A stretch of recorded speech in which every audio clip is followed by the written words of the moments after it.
नमस्कार। राजस्थान की तमाम फटाफट खबरों में आपका स्वागत है। खबरों के लिए आपसे निवेदन कि यदि आपने हमारे चैनल को सब्सक्राइब नहीं किया है तो कृपया करके आपके अपने चैनल को सब्सक्राइब कर लें। तो बढ़ते हैं आज की बड़ी खबर की ओर। सदियों के बाद, लंबे इंतजार के बाद जब 84 सेकंड की चंद घड़ियों में खत्म हुआ तो रामलला के भक्तों की आंखें आस्था से तरबतर होकर बहने लगी। 84 सेकंड के अत्यंत शुभ मुहूर्त में स्वर्ण सिंहासन पर विराजे बाल स्वरूप श्री रामलला के विग्रह में मंत्रों से प्राण स्थिरीकरण किया गया। वहीं पीएम नरेंद्र मोदी ने दोपहर ठीक 12:05 पर मंदिर परिसर में प्रवेश किया। उनके हाथ में एक टोकरी थी जिसमें लाल चुनरी में श्री रामलला के लिए रजत छत्र की भेंट रखी थी। गर्भगृह में पहुंचकर उन्होंने टोकरी स्वामी गोविंद देव गिरी को सौंप दी। स्वस्ति वाचन करते हुए उन्हें आचमन और संकल्प कराया गया। इस प्रकार रामलला विराजमान हुए। तो बढ़ते हैं आज की दूसरी अन्य खबरों की ओर भी। राजस्थान में इस बार दिसंबर तक पारा सामान्य रहा। जनवरी के पहले दिन घने कोहरे के साथ सर्दी का आगाज हुआ। लगातार 10 दिन कोहरा छाया रहा। फिर पश्चिमी विक्षोभ से मौसम साफ होते ही जयपुर में रात का पारा 5 डिग्री तक पहुंच गया। 17 जनवरी से फिर कोहरा छाने लगा और अब तक 22 दिन में रिकॉर्ड 16 दिन कोहरा छाया रहा। जबकि मौसम विभाग के 30 साल के आंकड़ों के अनुसार जनवरी में औसतन 3 दिन ही कोहरा रहता है। एक बार पुनः विदेशों के 150 नामी संस्थानों में पढ़ाई के लिए पिछली सरकार द्वारा शुरू की गई Rajiv Gandhi scholarship for academic excellence योजना बंद नहीं होगी। नई सरकार इस योजना का नाम बदलेगी। पिछले साल कांग्रेस सरकार ने 200 से बढ़ाकर 500 सीट करते हुए चुनाव से पहले आवेदन मांगे थे। इनमें से 150 से ज्यादा सीटों के आवेदन पेंडिंग पड़े हैं। विदेशों में पढ़ाई छात्रवृत्ति मिलेगी पर जांच भी होगी। पूर्व मुख्यमंत्री वसुंधरा राजे जयपुर में चांदपुर राम मंदिर की महाआरती में पहुंची। महिलाओं ने आग्रह किया तो राम आएंगे भजन पर उनसे भी रहा नहीं गया और उनके पांव भी थिरकने लगे। 5 लाख रुपए तक के इलाज की गारंटी वाली योजना आयुष्मान भारत की राशि 5 लाख से बढ़ाकर 10 लाख रुपए करने के प्रस्ताव पर काम चल रहा है, लेकिन राज्य सरकारें केंद्र की सही हिस्सेदारी नहीं मिलने से परेशान है। कुछ राज्य सरकार ने केंद्र सरकार को चिट्ठी लिखी है।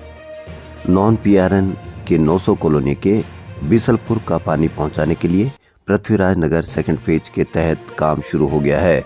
योजना के तहत करीब 46 पानी की टंकियों का निर्माण होना है। इनमें से 5 टंकियों का शिलान्यास हो चुका है। बाकी टंकियों के लिए जगह की तलाश की जा रही है। श्री रामलला की प्राण प्रतिष्ठा ऑफिसों को दोपहर 2 बजे बाद खोलने की घोषणा का मिला जुला असर रहा। अधिकांश ऑफिसों में अधिकारी कर्मचारी तो पहुंचे लेकिन लोग ही काम कराने नहीं आ पहुंचे। वहीं स्कूलों में स्टाफ तो पहुंच गया लेकिन बच्चे नहीं पहुंच पाए। सरकार ने उनका अवकाश घोषित नहीं किया तो बच्चों ने खुद ही छुट्टी कर ली।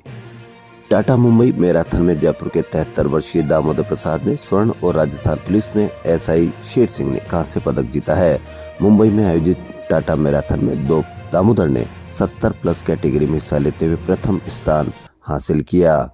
आरएमएस से सेवानिवृत्त दामोदर ने 21.97 किलोमीटर लंबी मैराथन पूरी की है।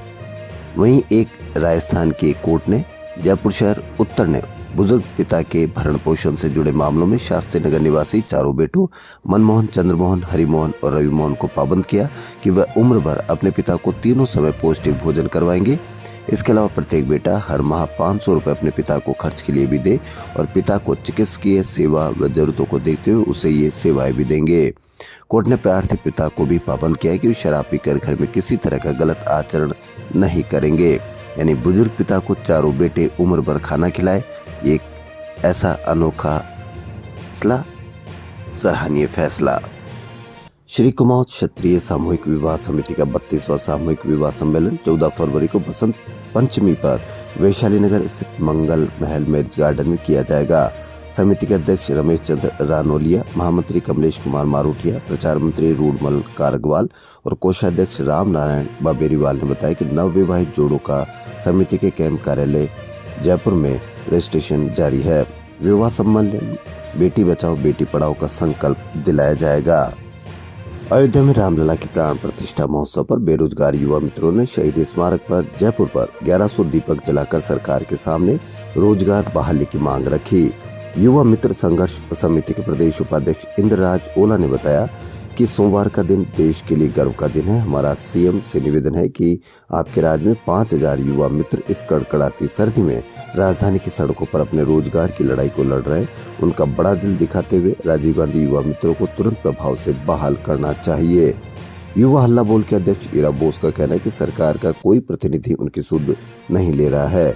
इससे उनमें आक्रोश है। सरकार को रोजगार बहाल करना चाहिए। इस मौके पर प्रदेश आयोजक सुरेश पूनिया, प्रदेश अध्यक्ष संजय मीना और भी कई सदस्य मौजूद रहे।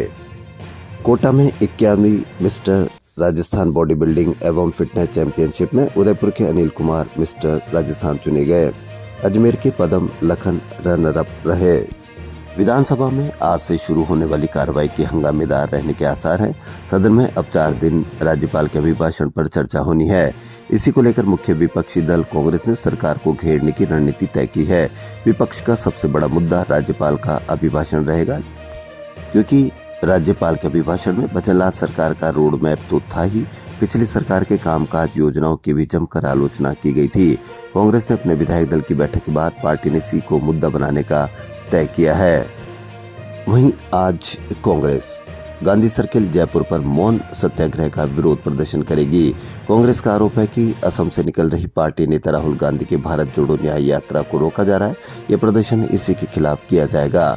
पार्टी के प्रदेश महासचिव प्रवक्ता स्वर्णिम चतुर्वेदी ने बताया कि प्रदेश अध्यक्ष के निर्देश पर सभी जिला मुख्यालय पर भी महात्मा गांधी की प्रतिमा के समक्ष सुबह 11 से दोपहर 2 बजे तक मौन सत्याग्रह किया जाएगा। जयपुर के प्रदर्शन में पार्टी अध्यक्ष गोविंद सिंह डोटासरा भी शामिल होंगे। मुख्यमंत्री भजनलाल शर्मा के एसएमएस अस्पताल में औचक निरीक्षण के बाद अस्पताल प्रशासन स्वास्थ्य सेवाओं, सुरक्षा और सफाई व्यवस्था को दुरुस्त करने में जुटा हुआ है। अब एसएमएस अस्पताल के कोने कोने में सीसीटीवी कैमरे इंस्टॉल होंगे। राजस्थान के सबसे बड़े अस्पताल में फिलहाल केवल 70 कैमरे ही लगे हैं। इनमें से अस्पताल परिसर का केवल 40% हिस्सा ही कवर होता है। Government exports association of Rajasthan की ओर से जगतपुरा अप्रैल पार्क में gear training and research foundation का निर्माण किया जाएगा। जयपुर में बनेगा देश का पहला गारमेंट रिसर्च और ट्रेनिंग सेंटर। भरतपुर धौलपुर के जाट समाज को केंद्र में आरक्षण देने की मांग को लेकर उज्जैन के गांव जयचोली में जाट आरक्षण संघर्ष समिति का महापड़ाव 6ठे दिन भी जारी रहा। सोमवार को महापड़ाव स्थल पर श्री राम की पूजा अर्चना कर हवन किया गया। वहीं दोपहर को कमेटी से वार्ता और सीएम से मुलाकात करने के लिए 11 सदस्यों का प्रतिनिधिमंडल जयपुर के लिए रवाना हुआ। प्रतिनिधिमंडल सरकार की 4 सदस्यीय कमेटी से वार्ता करेगा। अयोध्या में रामलला की प्राण प्रतिष्ठा के साथ ही राजस्थान भर में अनेक परिवारों ने सोमवार का दिन अपने बच्चों के जन्म के लिए चुना। हजारों परिवारों ने डॉक्टर से सलाह कर इस दिन सिजेरियन डिलीवरी करवाई और बच्चों के नाम राम, सिया और अन्य इसी तरह के रखने का फैसला किया। तो राजस्थान की खबरों में फिलहाल इतना ही। यदि आपको राजस्थान की खबरें पसंद आ रही है तो लाइक, सब्सक्राइब और शेयर अवश्य करें। धन्यवाद।